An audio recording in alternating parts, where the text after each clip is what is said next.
Hello and welcome to Orgahil Castle, my FE4 0% growth playthrough. This is a castle where I really don't have much to say. It's a pretty boring castle. There's not much that goes on. It's not very deep strategically. I'll say what I have to say, but also talk about other things, more long-term goals, and also my opinion of this castle. So I'm putting Ira up there with the hero sword so that she can butcher all the pirates that are about to come rushing. It's one of the few times in this playthrough where a one space wide choke point is actually helpful. Usually it's an issue because my units are weak and can't one round. But here with the hero sword, it just lets Ira destroy all the enemies that come. And furthermore, it allows her to... It makes this so that hand axe users have to attack her from one range, because other ones will block her. And you're about to see a bloody massacre as Ira just completely destroys. It's a good thing she doesn't get hit. This is her main contribution to the playthrough, so all you Ira fanboys be happy. For some reason, if Holland goes up there, the enemies just won't attack him at all. Or if he's promoted, that is. I forget the specifics, but I had trouble in an earlier playthrough putting him up there because they just wait and not attack him, which just creates a massive roadblock and costs me turns.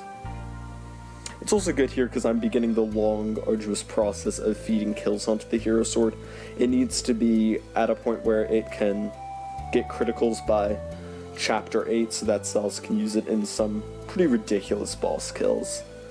Those take a lot of rigging, but here Ira also gets the leg ring, which is one of the most important items in this run because it boosts the unit's movement by 3. I'll be giving that to Sylvia, but Ira uses it for the duration of the chapter, which it allows her, me to... Well, it involves Ira to be involved in saving a turn. I could probably have some 8-move cavalry do it anyways, but here you see all that planning in Sylville Castle to have Ira close enough to warp Sigurd to Medina with one space to spare. If she hadn't done that, would have lost a turn because he would have warped there, not able to move. So now there's just a little bit of cleanup work to open the choke point.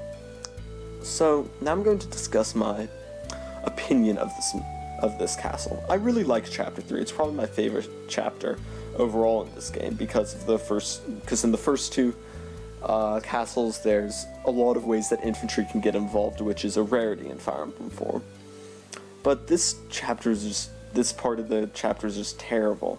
Even though infantry can get involved, which is good, it's like the developers randomly decided, hey, we like Verdane, let's give the player something exactly like Verdane.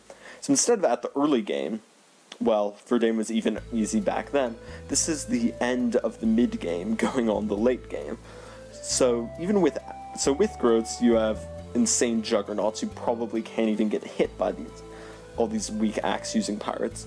And on 0% growths, even with, frankly, rather bad characters, powerful toys I end up picking up, like the hero sword, just completely trivialize this castle. So that's why I really can't find much to say here. It's just an easy castle, even on 0% growths. I barely have to do any rigging.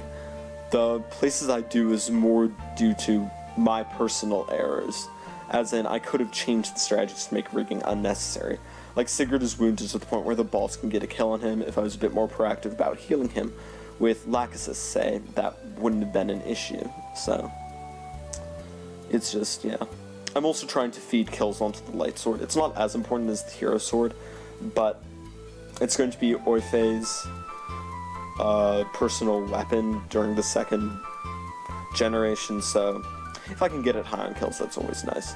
As you can see, Norsh's positioning there was such that he could only be attacked by one of the Myrmidons. Since they double him, I can't have both attack him or he'll die.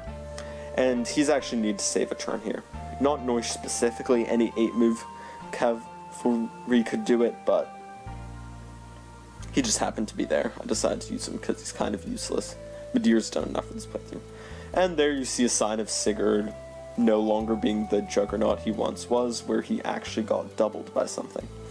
He'll get the speed ring soon, but it really doesn't deal with his issues when he's fighting quick wind mages, but This is what it is. It's alright.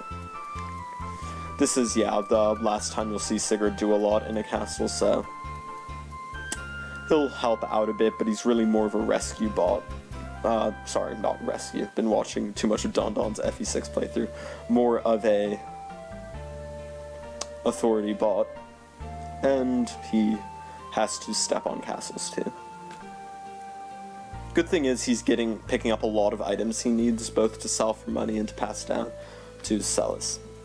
Here I'm having Sylvia visit both of these villages so she can afford the leg ring in the next chapter, because she uses it much better than anyone else. She cuts the most turns with it, so it's helpful. And here Beowulf runs off. He's done for this playthrough. So is Finn, so is Quan, so is Ethlyn.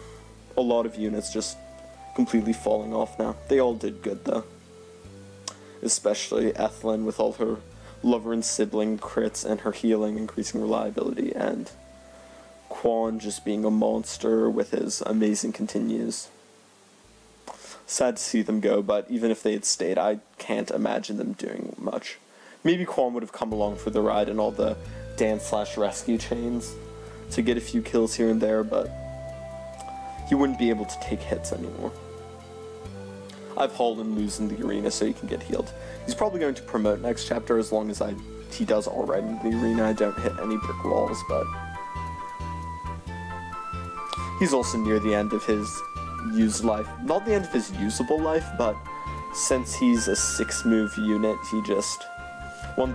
he can sort of contribute now when units are still going relatively slowly, but like once rescue becomes a part of the equation, it really he can't do anything anymore. He's just left behind because he's not important enough to warrant rescuing like 11 is. Suppose since I still have some time to kill, I'd better discuss the 3 units I got. Tilitu is useless. If any of you've played FE4, you know why. Take that and make her even more useless, because with a bunch of favoritism and unneeded effort, she can become a half-decent unit in growths, but on 0% growth she's just bad.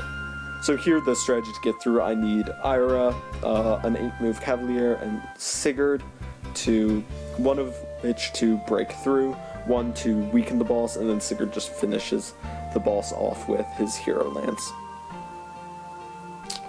So the last interesting thing going on in this chapter before the kill is Ethlyn doing the final bits of item management to pass down to Leif, who is 2nd generation's equivalent of Lachesis. He's really weak on 0% growths. I know he's a juggernaut with growths, but 24 base health, terrible stats. Even with his hefty promotion gains, he's just bad. But he's 9 move upon promotion and has A in staffs, meaning he's a rescue user. So getting him up, even though he's terrible, is important. So here Ethlyn sells the item she doesn't need anymore because Leif can't use staffs, and buys the cutter because that helps kill the enemy's nearly starting position when he's just starting off, and the Thunder Sword because I could afford it, and why not. The return ring is important so that he can return back to the castle in chapter 7 to fight in the arena. That's getting more experience, and Bargain is just all around useful because he needs a lot of money. First he'll need an elite ring to get him to grow in levels very quickly and be ready for a chapter 9 promotion, and he also really needs the money to repair the rescue staff, because that's an expensive item. It really is. So last turn, I just managed to get Azel and Ideen on time. It's very convenient that what I'm pretty sure is the minimum turn count on 0% growths is exactly what it takes to get Azel and Ideen paired up. Technically, I could have them together 1 turn faster in chapter 1, so maybe it could be cut by 1 turn, but that would take either an absurd amount of rigging in chapter 2 or an absurd amount of rigging here. So Noise didn't actually have to die. I was playing too much Fire Emblem 8 and I forgot that mounts could move after they got attacked, But, you know, I promised you guys a Neustadt, so I gave you guys a Neustadt. I don't think anyone will lose much sleep over the thought of him dying. So this is the one real bit of RNG abuse. It could have been avoided, really, if I had just been smarter with getting Sigurd healed and avoiding the Myrmidons more, but, I mean, whatever. I've rigged enough this playthrough, and this castle was very RNG abuse-like because it's way too easy and poorly designed. I think Fire Emblem 4 is somewhat of a flawed work of genius. There's some great ideas, but also some terribly designed parts. So this chapter is completed in 12 turns. I don't think it can be cut down unless I wanted to RNG abuse for days on Medino Castle. And while I'm fine with unreliable strategies, I do not want to be RNG abusing for literally hours. So Levin will need to buy the Elite Ring to promote on time, but that's alright, he has the money. And Sigurd Hero Lances and seizes. Thank you, and I'll see you guys next time.